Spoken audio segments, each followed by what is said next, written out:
관조를 어떻게 훈련할 수 있을까요? 오늘날 지구에서 흔히 볼 수 있는 상황을 예로 들어보겠습니다.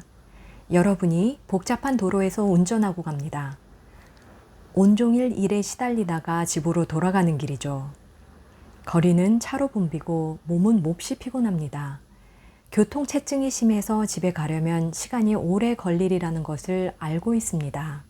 그런데 앞에 차 한 대가 불쑥 끼어듭니다. 바로 그때 여러분은 초연함을 배울 기회를 얻게 됩니다. 여러분이 느끼는 첫 반응은 분노입니다. 몸속에서 분명한 분노가 느껴질 것입니다. 이 과정의 첫 단계에서 여러분은 분노가 치밀어 오르는 것을 멈출 수 없을 것입니다. 그래도 괜찮습니다. 그러나 두 번째 단계에서 해야 할 일이 매우 중요합니다. 분노를 느끼는 순간 이렇게 말하십시오. 이것은 분노다. 여러분 마음속의 감정에 이름을 붙이십시오. 이것은 분노다. 여러분은 지금 분노가 존재한다는 사실만을 분명히 하고 싶은 것입니다.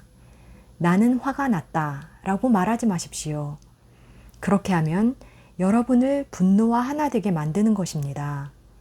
이것은 분노다 라고 말하면 분노와 분노의 관찰자 둘로 나누는 것입니다. 다음 단계는 어떻게 반응할지 결정을 내리는 것입니다. 그러면 곧 여러분은 자신의 반응을 선택할 수 있음을 알게 될 것입니다. 이것이 관조의 길을 열어줄 것입니다.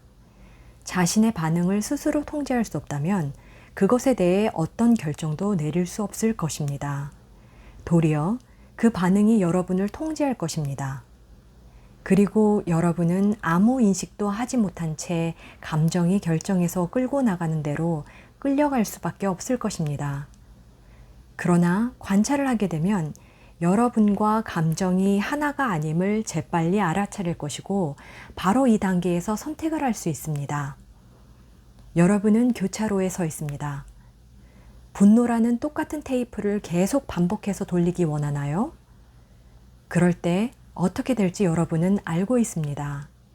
여러분은 끼어든 차에 복수할 테지요. 경적을 울리고 그 운전자를 향해 상스런 손짓이나 고함을 지를 것입니다.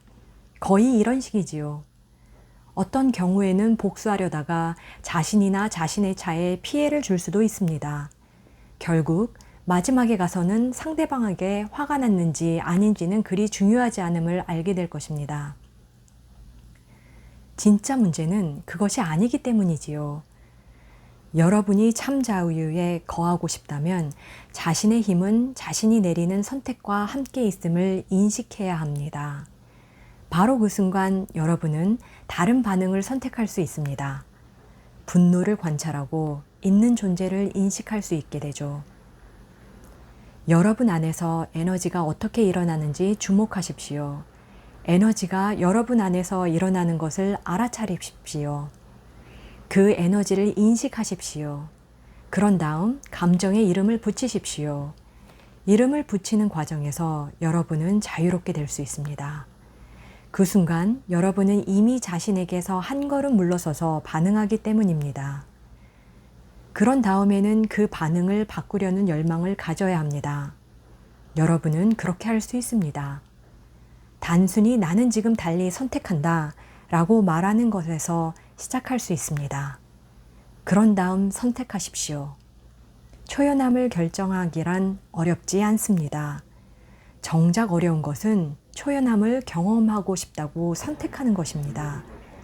왜냐하면 여러분이 자신에게 정직하다면 공격당할 때 보복하고 싶어하는 자신을 발견하기 때문입니다. 여러분은 분노를 품고 싶어 합니다. 또 그 분노를 어떻게 되돌려줄까를 생각합니다.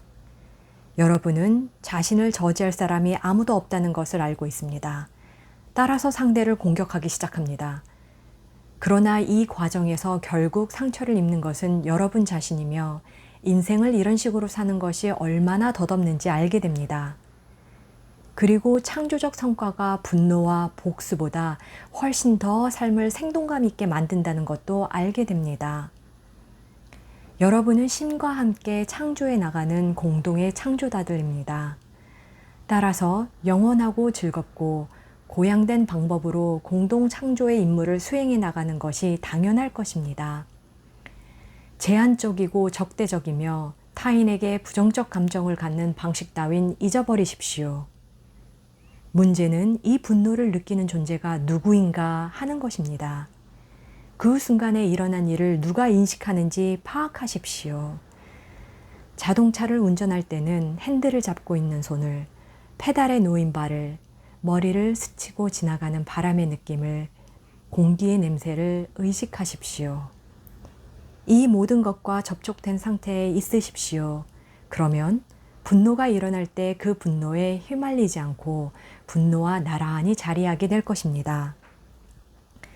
그럴 때 상사나 아내와 나누고 싶었던 대화 등의 환상으로 돌아가지 마십시오. 분노가 일어나는 순간 여러분은 그 감정을 느끼고 인식할 수 있습니다. 그 순간에 여러분은 변화하고 그 변화를 통해 지금껏 해오던 해묵은 반응을 자신에게서 털어낼 기회를 잡은 것입니다.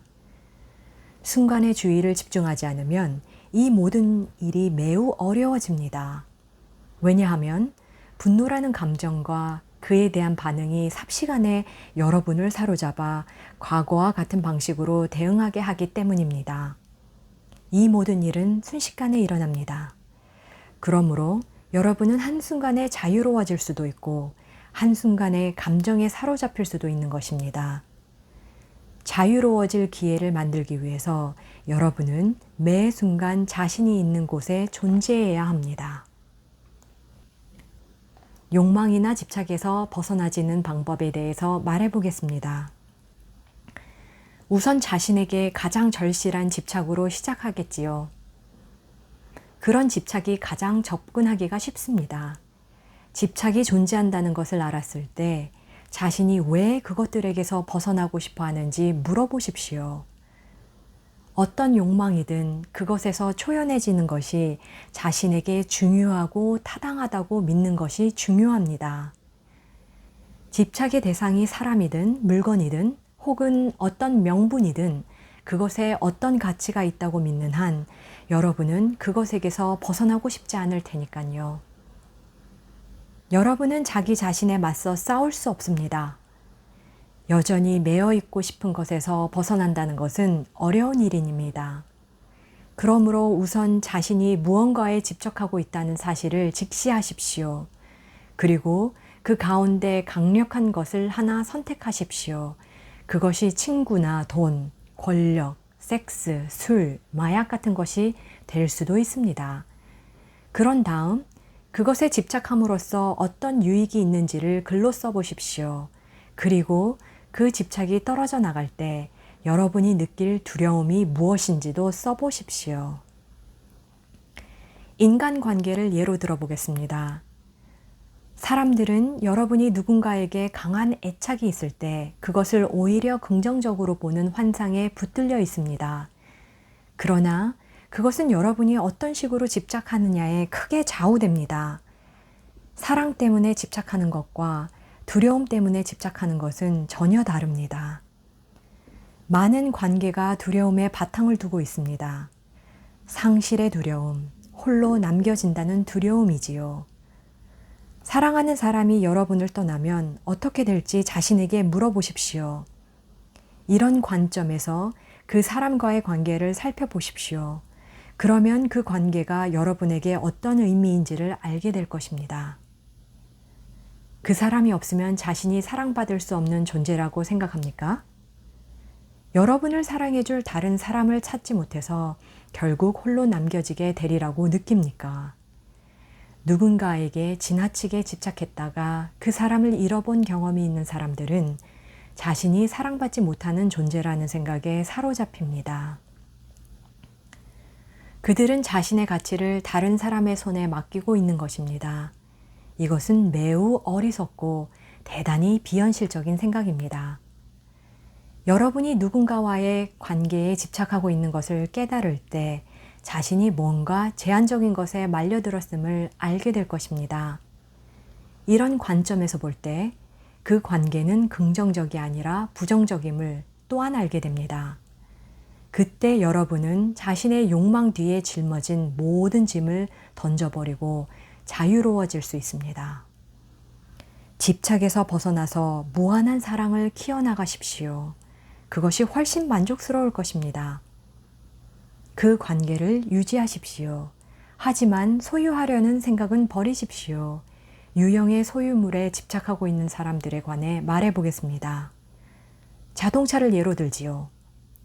여러분은 이런 생활 필수품에 대한 집착은 문제가 되지 않는다고 생각할 수도 있습니다. 그러나 그것은 상황에 따라 다릅니다. 즉, 자동차나 어떤 물건이 여러분에게 어떤 의미가 있느냐에 따라서 달라지는 것이죠. 세속적인 사람들은 자신이 무엇을 갖고 있느냐로 자신이 얼마나 가치 있는 사람인지를 결정합니다. 여러분이 자동차나 사람에게 애착을 느끼거나 느끼지 않느냐 하는 것은 문제가 되지 않습니다. 만일 여러분이 자기 외부에 있는 무언가에 집착하고 있다면 그것이 없어지면 자신이 왜소한 존재라고 느낄 것입니다. 여러분은 자신이 무언가에 집착하고 있음을 알았다고 해서 애정관계를 끝내거나 재산을 모두 처분할 필요는 없습니다. 여러분이 해야 할 일은 그런 집착 뒤에 허무와 분리, 공허감 등이 있음을 깨닫는 것입니다. 사람이나 물건에 집착함으로써 그 공허감을 채우려는 것은 자기 삶을 건강하게 그리고 자유롭게 해주는 방법이 아닙니다. 이런 사실을 깨달을 때 여러분은 집착에서 벗어나는 과정을 시작하게 될 것입니다. 자신이 집착하는 것을 놓아버리는 것이 집착에서 벗어나는 첫 번째 단계입니다.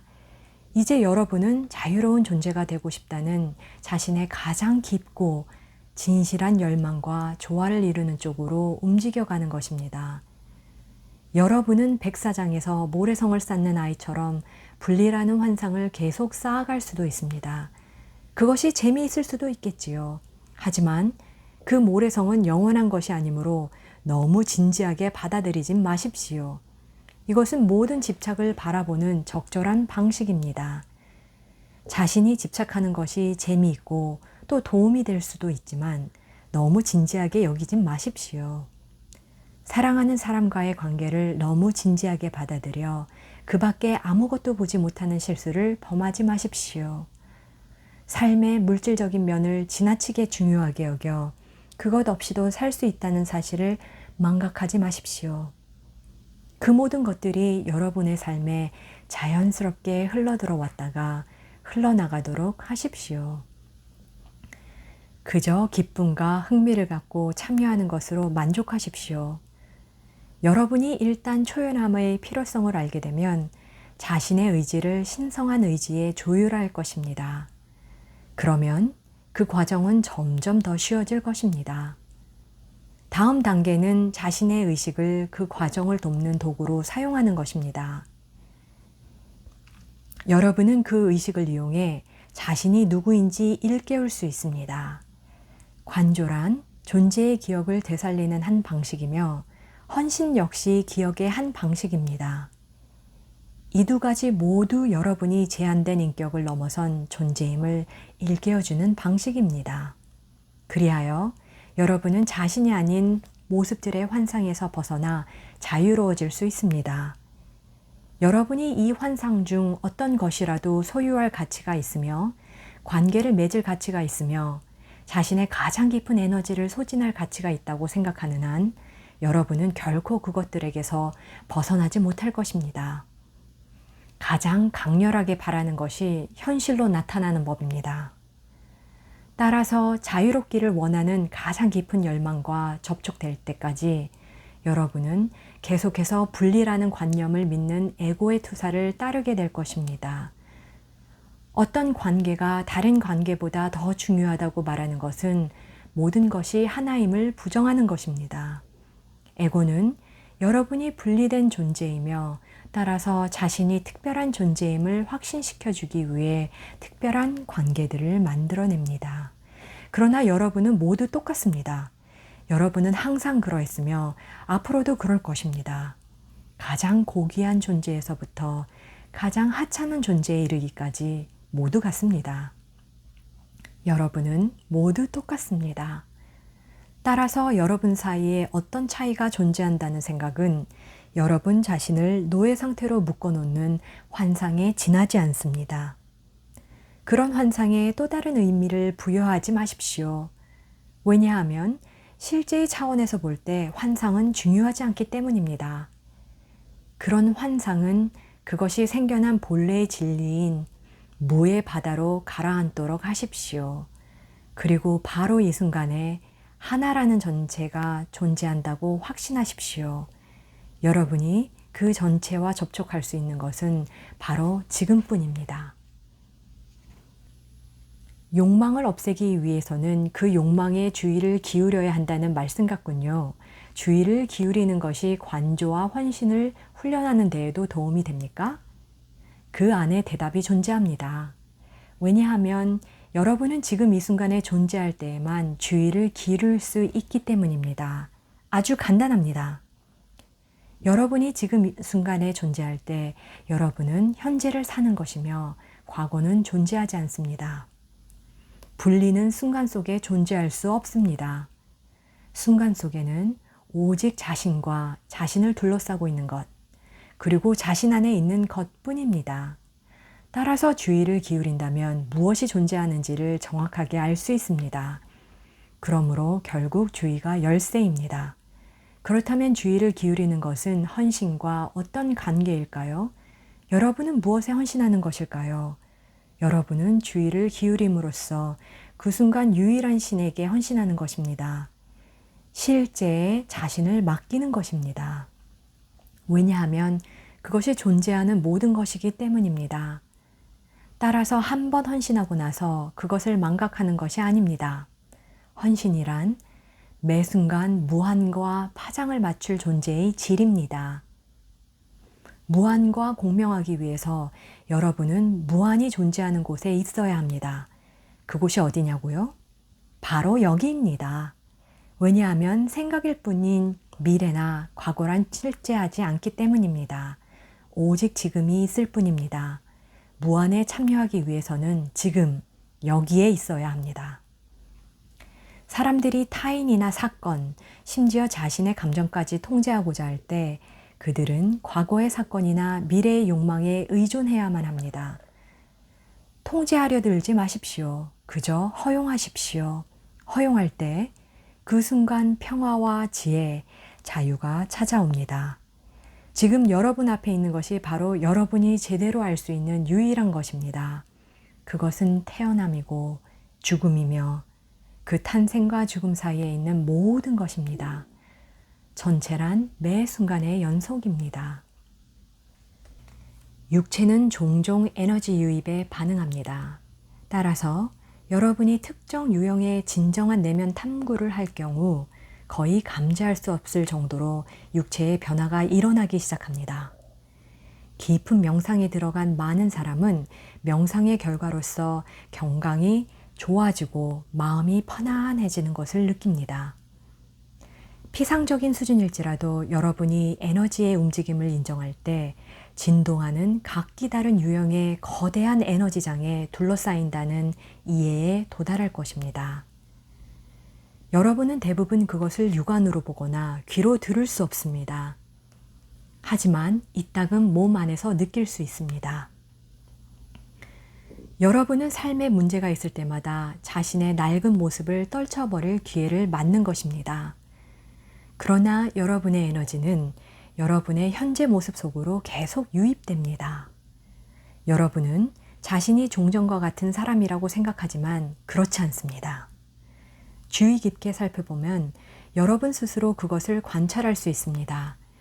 여러분은 자신의 각기 다른 모습이 한때 뭉뚱그려진 그런 존재가 아닙니다. 다만 여러분이 그렇게 되고 싶어 할 뿐입니다. 그것이 다른 사람에게 멋지게 보일 수도 있기 때문입니다. 특히 여러분이 좋아하는 사람에게 말입니다. 따라서 여러분은 삶의 한 부분이 파괴될 때 그 빈 공간을 또 다른 사고화로 채워 넣습니다. 이를테면 나는 버림받은 여인이다 라는 식의 자괴감을 느낄 수 있습니다. 여러분에게 권하고 싶은 것은 자기 그림 속에 그런 공백이 생기면 생각을 짜내어 그것을 또 다른 나의 모습으로 채우기보다는 인식의 공백 상태에서 자신을 지택하는 것입니다. 자신의 한 부분을 비워두는 것은 자신이 누구인지 모른다는 것을 인정하는 것입니다. 그런 순간을 점점 발전시킬수록 인식의 공백 상태에 더 많이 머물러 있게 됩니다. 의식의 외피로 드러나는 이런 현상을 관찰하는 것은 매우 중요합니다. 여러분이 명상을 시작할 때 생겨났다 사라지는 자신의 각기 다른 모습을 볼 기회로 여기십시오. 어느 순간 자신을 어느 한 방식으로 보았다면 다음 순간에는 다른 방식으로 보십시오. 여러분이 자기 자신이라고 부르는 수많은 사람을 보게 될 것입니다. 죽는 순간까지 그 모든 모습이 계속 이어지리라고 여기는 대신 그 모습들이 변할 수 있음을 알아채십시오. 관찰 초기에는 자기가 좋아하는 자신의 모습들을 놓아버리기가 쉽지 않을 것입니다. 따라서 있는 자리에서부터 시작하십시오. 만일 자기가 좋아하지 않는 자신의 모습을 갖고 있다면 그것을 바꾸도록 고려해 보십시오. 여러분이 그 모습을 만들었기 때문에 그것을 바꿀 수도 있습니다. 여러분은 자신 안에 있는 수많은 사람과 함께 인생을 살 필요가 없습니다. 실제로 여러분은 어차피 그들 가운데 누구도 아니기 때문이지요. 자기 세계가 언제나 같은 상태에 있길 원하고 늘 똑같이 보고 냄새 맡고 느끼길 원한다면 왜 우리가 지금 여기에 있는 것일까요? 여러분은 무언가 색다른 것을 찾고 있습니다. 그러나 색다른 것이 찾아오면 두려움도 찾아오는 법입니다. 세상은 여러분에게 말합니다. 사물을 연속적인 상태에서 경험하지 않으면 균형을 잃은 것이라고 말입니다. 그러나 나는 이런 말씀을 드리고 싶습니다. 만일 여러분이 사물을 단절없는 연속된 방식으로 본다면 그것이 바로 균형 잡히지 않은 것이라고 말입니다. 여러분이 제대로 보고 있다면 어느 한순간 자신이 행복한 것을 볼 것입니다. 그리고 다음 순간에는 화가 나고 그 다음 순간에는 죄책감을 느끼고 다음 순간에는 성욕을 느끼고 다음에는 배가 고프고 다음에는 졸음을 느끼게 될 것입니다. 이 모든 것을 연속적이라고 말할 수 있을까요? 이 변화무쌍한 세계를 바라보면서 그것이 늘 같다고 말할 수 있을까요? 변화만이 변하지 않는 유일한 것입니다. 왜 달리 보려고 시도하지 않습니까? 여러분은 이 모든 것 중 어느 것도 아니라는 태도를 보여보십시오. 여러분은 셀 수 없이 다양한 종류의 느낌과 생각과 감정의 관찰자입니다. 자기 자신이라는 스크린 위에 이런 허상들이 나타났다가 사라지도록 허용하십시오. 두려움이 나타나면 두려움이 나타난 것이고, 기쁨이 나타나면 기쁨이 나타난 것이고, 분노가 나타나면 분노가 나타난 것입니다. 그것을 기계에 넣고 뒤섞는 일을 그만둘 수 있다면 여러분은 엄청난 자유를 얻을 것입니다. 왜냐하면 여러분은 스크린에 수없이 나타나는 얼굴 중 누구도 아니기 때문입니다. 여러분은 자신을 특정한 방식으로 규정해 왔음을 깨달을 필요가 있습니다. 따라서 여러분은 아무 때라도 자신을 그런 방식으로 규정하는 것을 멈출 수 있습니다. 여러분의 참모습은 수없이 나타났다 사라지는 그 얼굴들이 아닙니다. 여러분이 자신을 규정한 방식들을 목록으로 만들어 보기 바랍니다. 자신이 누구라고 생각하는지를 적어 보십시오. 여러분이 자기라고 부르는 다양한 면모의 실체를 보게 될 것입니다. 자신이 적은 목록을 보게 되면 완벽한 자화상을 가지려고 그런 모습들을 유지하려고 애쓰는 자신을 발견하게 될 것입니다. 여러분이 방금 이혼했다고 합시다. 행복한 결혼 생활을 하던 자신의 모습이 결혼에 실패한 사람으로 바뀔 것이며 결혼 생활을 하던 자신의 모습이 이제는 자신에게 저항한다는 것을 알 것입니다. 여러분이 직장에서 해고되었다고 합시다. 여러분은 자신이 실패했다고 느낄 것입니다. 여러분을 공격하는 것은 각종 공과금을 내지 못하는 것에 대한 두려움은 물론 성공하고 힘이 넘치는 자신의 모습도 낯선 적으로 다가옵니다. 여러분은 상처 입기 쉽습니다. 여러분에게서 직장이라는 자신의 한 부분이 떨어져 나갔을 때 가장 문제가 되는 것은 돈이 아닙니다. 여러분은 부족한 부분을 언제든지 채울 수 있습니다. 그렇다면 왜 참담한 기분을 느끼는 것일까요? 성공하는 사람으로서의 자기 모습이 실패한 사람으로서의 자기 모습으로 바뀌었기 때문입니다. 흥미롭게도 여러분에게 맡긴 일 가운데 99%는 성공하고 나머지 1%라도 실패하면 자신의 전부를 비난하려는 경향이 있습니다. 여러분은 의기소침하고 불안하고 무서워하기까지 합니다. 다른 사람은 여러분의 삶을 실패로 보지 않습니다. 그들은 여러분의 삶 속에 멋진 일들이 많다는 것을 알고 있습니다. 그러나 여러분은 부정적인 모습만을 끄집어내서 자신이 실패했다는 증거로 삼습니다. 자신의 삶에 완전히 성공해야 한다는 식으로 게임을 설정해 놓으면 누구라도 실패할 수밖에 없습니다. 여러분은 완전히 성공할 수 없습니다. 삶이란 그렇게 잔잔한 것이 아니니까요. 이기기도 하지만 지기도 합니다. 이것이 바로 삶이 흘러가는 방식입니다. 자신이 내딛는 모든 발걸음이 값지고 옳고 순수해야 한다고 믿는다면 여러분은 실패할 것입니다. 여러분이 실패하는 것은 외적인 세상에서가 아니라 내면의 세계에서일 것입니다. 여러분은 자신의 모습 하나가 줄에서 조금만 벗어나도 안달합니다. 그럴 때 자신의 패턴을 관찰하십시오. 일이 잘 안 되어 실패를 바라보게 되는 때는 바로 여러분이 자신의 한 부분에 집착하는 패턴에 사로잡혀 있을 때입니다. 그러나 자신의 부정적인 면을 충분히 관찰한다면 그것이 다른 것으로 바뀌는 것을 보게 됩니다. 자신의 모습은 항상 변합니다. 해결책은 그저 뒷전에 가만히 서서 자신에 관해 끊없이 다양한 모습을 만들어내는 마음을 관찰하는 것입니다. 이 사실을 이해할 때 여러분은 게임 전체를 한눈에 꿰뚫어 보게 될 것입니다. 실제하는 것은 아무것도 없습니다. 그 무엇도 계속해서 머물러 있지 않으며 왔다가 사라지는 것은 실제가 아니기 때문입니다. 여러분이 만들어내는 것은 모두 마음에서 비롯된 것입니다. 모든 것을 자신이 만들어내고 있다는 것을 깨달을 때 두 가지 변화가 생깁니다. 하나는 자신의 특정한 모습들의 횡포에서 벗어납니다. 다른 하나는 자신에게 선택권이 있음을 알게 됩니다. 여러분은 계속해서 부정적인 사건으로 돌아가기를 선택하며 그 결과 그것은 눈덩이처럼 불어납니다. 여러분의 삶을 통제하는 어떤 사건의 크기는 여러분이 거기에 쏟아부은 에너지의 양에 비례합니다. 예를 들어 보겠습니다. 두 사람이 도로 옆에 서 있는데 버스가 지나가다가 두 사람 모두에게 흙탕물을 튀깁니다. 두 사람은 똑같은 반응을 보여야 합니다. 왜냐하면 동일한 사건을 경험했기 때문이지요. 하지만 정말로 그럴까요? 한 사람은 그 일을 잊어버릴 것이고 다른 사람은 종일 만나는 사람들에게 흙탕물 튀긴 운전사에 대해 말하면서 그 일 때문에 자기가 얼마나 화가 났는지를 이야기할 것입니다. 사건은 똑같은데 반응은 각기 다릅니다.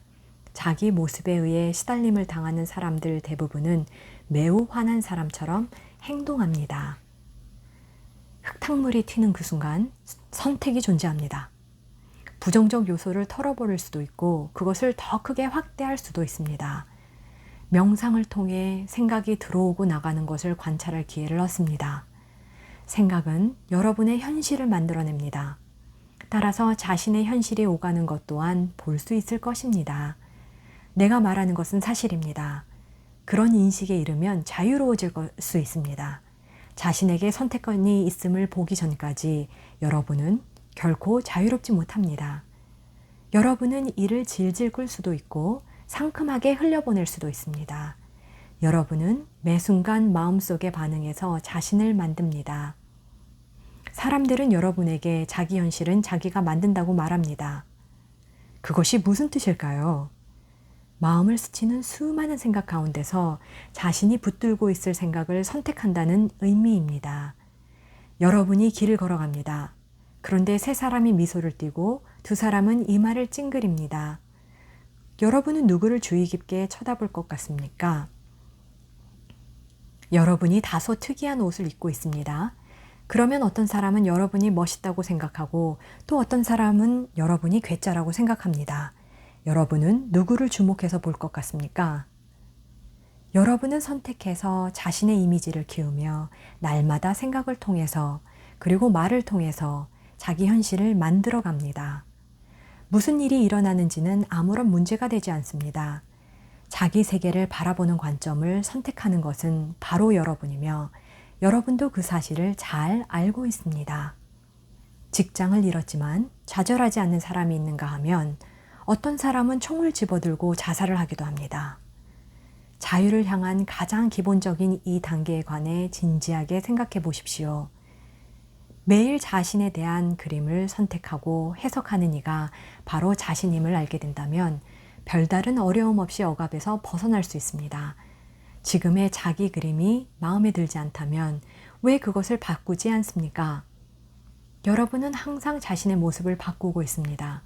그런데 그것을 무의식적으로 행합니다. 깨어남에는 자신과 삶의 사건들에 대한 관점을 스스로 만들어낸다는 자각이 수반됩니다. 일단 이것을 이해하면 여러분은 힘을 지니게 됩니다. 화를 내고 싶지 않다면 다른 선택을 하십시오. 화를 내고 있다면 여러분이 그것을 선택했음을 반드시 깨달아야 합니다. 어떤 생각을 하든 상관없습니다. 하지만 그 선택은 바로 여러분이 한 것입니다. 가끔은 화를 낸다는 것도 재미있지 않습니까? 여러분이 의식적으로 분노를 선택할 때 그것은 흥미로운 경험일 수도 있습니다. 분노가 반드시 파괴적인 것은 아닙니다. 하지만 무의식적으로 분노에 끌려 그것을 폭발시킬 경우 여러분은 죄책감과 후회 등으로 가득 찰 것입니다. 왜냐하면 여러분의 반쪽은 분노를 원하고 다른 반쪽은 그것을 인정하려 들지 않기 때문입니다. 여러분이 분노를 잘 사귀고 대신에 미소를 잘 짓는다면 사랑스러운 사람이라는 자신의 모습이 그대로 유지됩니다. 그것이 여러분에게 많은 이득을 주겠지요. 여러분이 매일 그런 식으로 살고 있다는 것을 깨달으십시오. 하지만 깨끗한 분노와 추접한 분노 사이에는 차이가 있습니다. 깨끗한 분노는 거침없는 말을 내뱉었다 해도 모든 책임을 받아들이는 것입니다.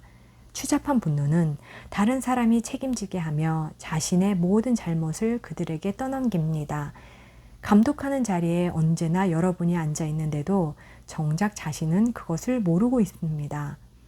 깨달음이란 깨어있는 상태에서 모든 가능성을 인식하고 자신에게 선택권이 있음을 아는 것입니다. 따라서 깨달은 사람은 자신을 비참하게 만드는 선택을 피하고 다른 것을 선택할 정도의 지혜를 가진 사람입니다. 여러분은 항상 똑같은 음식을 먹지 않습니다. 맛이 없으면 더 맛있는 것을 찾습니다. 불행하게도 여러분은 자신이 불쾌하게 여기는 감정적 반응과 관련해서는 그렇게 하지 않습니다. 자기 여자친구가 다른 남자와 이야기하는 것을 보면 우라가 치밀어 오릅니다. 그러나 다른 반응, 다른 선택도 있습니다. 그런 상황에서는 항상 화를 내야 한다거나 질투해야 한다거나 자기 연민에 빠져야 한다고 말하는 신은 존재하지 않습니다. 여러분은 자기 조절 능력을 포기했습니다. 나는 여러분이 다시금 자기 선택의 중심에 서기를 바랍니다. 나약한 사람은 자기 삶을 감독할 위치에 앉지 못합니다. 그러므로 힘을 기르고 집중력을 기르고 내면의 진화와 교류한다는 느낌을 키우십시오. 내면의 그런 힘의 느낌을 기르십시오. 그러면 여러분은 변화할 수 있고 선택할 수도 있습니다. 여러분의 몸과 마음이 바뀌기 시작하면 여러 가지 일이 일어납니다. 여러분은 콘크리트 벽돌이 아닙니다. 움직이는 에너지장의 멋진 파도들입니다. 따라서 이 파동들이 변하고 바뀜에 따라 여러분의 전체적인 시야도 바뀌어 삶의 신비가 전개되기 시작합니다. 그것은 자리에 앉아 입을 다물 때 시작됩니다. 고요한 가운데 듣고, 느끼고, 허용하고 경험하십시오. 필요한 것은 그것이 전부입니다. 여러분 행복의 가장 큰 장애물 가운데 하나는 세상이 자신을 비참하게 만든다는 신념입니다. 그러나 진정 여러분을 비참하게 만드는 것은 바로 세상에 대한 여러분의 반응입니다. 이 사실을 더 깊이 이해하십시오. 자신을 조절하십시오. 사람들은 여러분이 죄책감을 느끼고 하고 싶음으로 흠을 잡습니다. 여러분이 죄책감을 충분히 느껴야 그들이 여러분을 부를 수 있을 테니까요. 슬픈 사실은 다른 사람의 행위를 변화시키는 것으로는 결코 행복에 닿을 수 없다는 것입니다. 행복의 근원은 다른 사람에게 있는 것이 아니니까요.